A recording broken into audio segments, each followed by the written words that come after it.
Assalamualaikum warahmatullahi wabarakatuh. Saya Jazira Rizka Awaldia dengan NIM D1A020249 akan menjelaskan tentang materi pemilu presidensial threshold.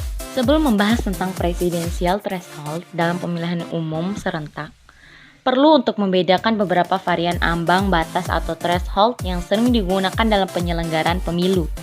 Varian tersebut adalah electoral threshold, parliamentary threshold, dan presidential threshold. Secara sederhana, ambang batas atau threshold dipahami sebagai batas minimal dukungan atau suara yang mesti dimiliki untuk memperoleh hak tertentu dalam pemilu. Dari segi fungsi dan kegunaannya, penerapan threshold adalah untuk mengurangi jumlah peserta pemilu, jumlah parpol yang duduk di lembaga perwakilan, dan jumlah parpol atau kelompok parpol dalam pencalonan presiden dan wakil presiden. Yang pertama, electoral threshold diartikan sebagai tingkat dukungan minimal yang partai butuhkan untuk memperoleh perwakilan di lembaga legislatif. Yang kedua, parliamentary threshold.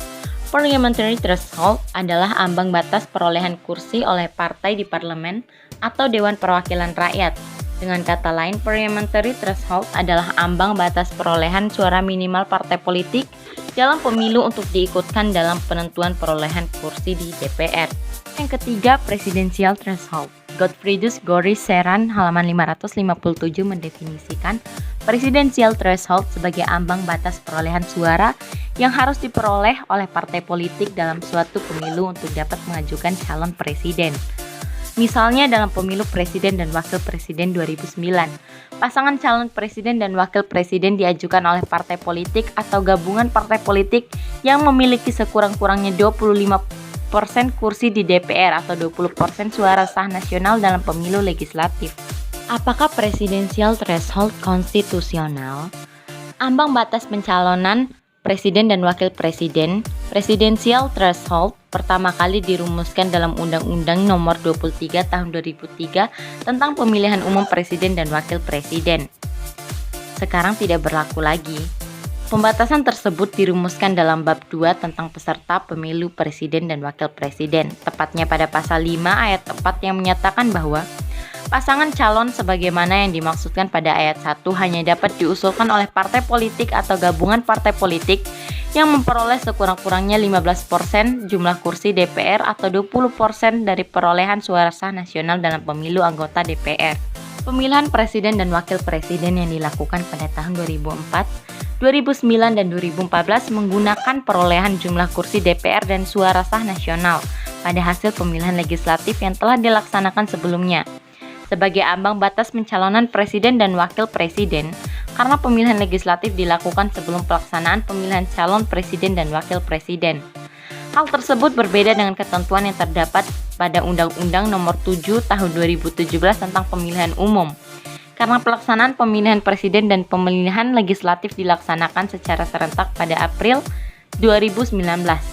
Sehingga ambang batas yang digunakan adalah perolehan jumlah kursi DPR dan suara sah nasional pada pemilu anggota DPR sebelumnya.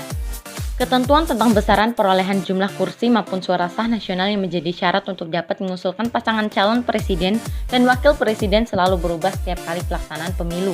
Pada pelaksanaan pemilu tahun 2019, pengaturan tentang presidensial threshold berdasarkan ketentuan yang terdapat pada pasal 222 Undang-Undang Pemilu yang menyatakan bahwa pasangan calon diusulkan oleh partai politik atau gabungan partai politik peserta pemilu yang memenuhi persyaratan perolehan kursi paling sedikit 20% dari jumlah kursi DPR atau memperoleh 25% dari suara sah secara nasional pada pemilu anggota DPR sebelumnya. Tentuan Pilpres serentak lahir pasca putusan Mahkamah Konstitusi Nomor 14/PUU 9/2013 yang menguji pasal 3 ayat 5 Undang-Undang Nomor 42 Tahun 2008 tentang pemilihan umum presiden dan wakil presiden yang mengatur tentang pemilu presiden dan wakil presiden. Pasal 3 ayat 5 Undang-Undang 42/2015 tersebut mengatur mengenai pelaksanaan pemilu presiden dan wakil presiden dilaksanakan setelah pelaksanaan pemilihan umum anggota DPR, DPD, dan DPRD, dan kemudian MK menyatakan aturan tersebut bertentangan dengan Undang-Undang Dasar 1945, khususnya Pasal 22E Undang-Undang Dasar 1945 dan tidak mempunyai kekuatan hukum yang mengikat. Mahkamah dalam putusan MK 14/2013 menjelaskan bahwa pengusulan pasangan calon presiden dan wakil presiden oleh gabungan partai politik tidak lantas membentuk koalisi permanen dari partai politik atau gabungan partai politik yang kemudian akan menyederhanakan sistem kepartaian. Berdasarkan pengalaman praktik ketatanegaraan tersebut, pelaksanaan pilpres setelah pemilu anggota lembaga perwakilan tidak memberi penguatan atas sistem pemerintahan yang dikehendaki oleh konstitusi. Oleh karena itu, norma pelaksanaan pilpres yang dilakukan setelah pemilu anggota lembaga perwakilan setelahnya tidak sesuai dengan semangat yang dikandung oleh Undang-Undang Dasar 1945 dan tidak sesuai dengan makna pemilihan umum yang dimaksud oleh Undang-Undang Dasar 1945, khususnya dalam pasal 22E ayat 1 Undang-Undang Dasar 1945 yang menyatakan pemilihan umum dilaksanakan secara langsung, umum, bebas, rahasia, jujur, dan adil setiap 5 tahun sekali. Dan pasal 22E ayat 2 Undang-Undang Dasar 1945 yang menyatakan pemilihan umum diselenggarakan untuk memilih anggota Dewan Perwakilan Rakyat, Dewan Perwakilan Daerah, Presiden dan Wakil Presiden, dan Dewan Perwakilan Rakyat Daerah, serta pasal 1 ayat 2 Undang-Undang Dasar 1945 yang menyatakan kedaulatan berada di tangan rakyat dan dilaksanakan menurut Undang-Undang Dasar.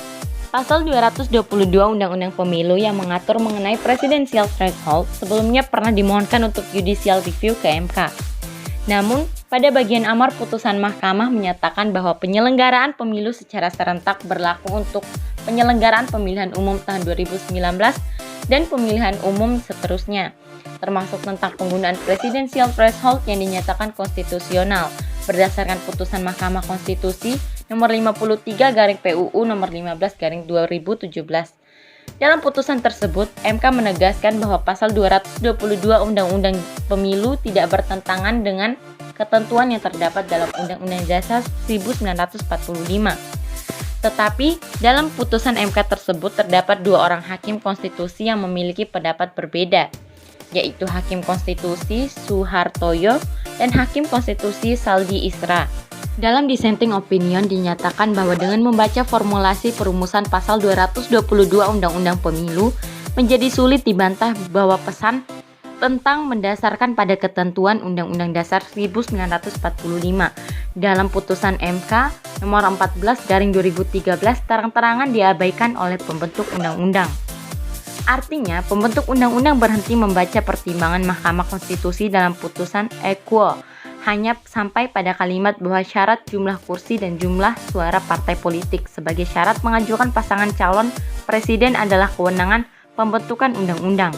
Padahal dengan adanya frasa tetap mendasarkan pada ketentuan Undang-Undang Dasar 1945, pembentukan undang-undang selain memperhatikan ketentuan pasal 6A ayat 2 Undang-Undang Dasar 1945, harus pula memperhatikan ketentuan dalam pasal 22E ayat 1 dan ayat 2, pasal 27 ayat 1, pasal 28D ayat 1 dan ayat 3 Undang-Undang Dasar 1945 yang menghendaki adanya jaminan hak yang sama kepada setiap partai politik peserta pemilu mengajukan pasangan calon presiden dan wakil presiden.